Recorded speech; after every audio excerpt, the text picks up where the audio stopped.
ঈদৰ আনন্দ উল্লাহৰ মাজতেই ৰূপৈ হাটত উত্তপ্ত পৰিস্থিতি। ৰূপৈ হাটৰ ঔঅনাত প্ৰচণ্ড মাৰপিটৰ ঘটনা। ৰূপৈ হাটৰ একাংশ ধাবাত একাংশ যুৱকে যুৱতীক লৈ আহি উদ্ভণ্ডালি কৰাত বাধা আৰোপ কৰিছিল স্থানীয় ৰাইজে। বাধা আৰোপ কৰাত সুৰাসক্ত যুৱকে স্থানীয় ৰাইজৰ সৈতে লিপ্ত হয় মাৰপিটত। মাৰপিটত উভয় পক্ষৰ আহত হয় ৬জনকৈ লোক। ঘটনাস্থলীত ৰূপৈ হাট আৰক্ষী উপস্থিত হৈ পৰিস্থিতি নিয়ন্ত্ৰণ কৰে। এনে মানে সেৰেন মেন লই এটা বাত সবসময় কৰে। হ্যাঁ, তাৰপিছত আৰু একবাৰও হয়েছে মানে ইয়াত মানে হেৰি অনৈতিক কাৰ্যকলাপ চলে। ল'ৰা ছোৱালী আহি পেলাই বহুত দিগদাৰ কৰে এই ডাবাত। তাৰপিছত তাৰপিছত আপোনালোকে যেতিয়া গম পাইছে মানে আজি আপোনালোকক ধৰিব গৈছিলে? ধৰিব গৈছে আৰু এদিন ধৰিছে।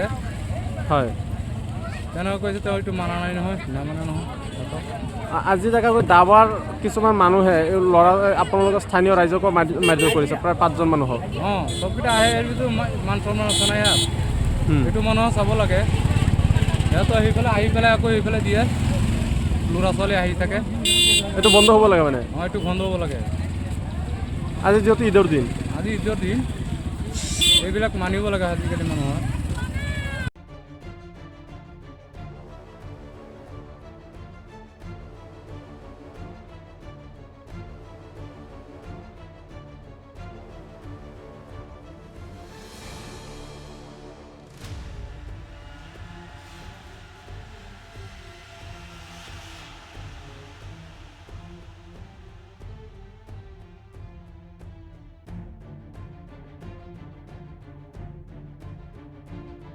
News desk report, Democratic Assam.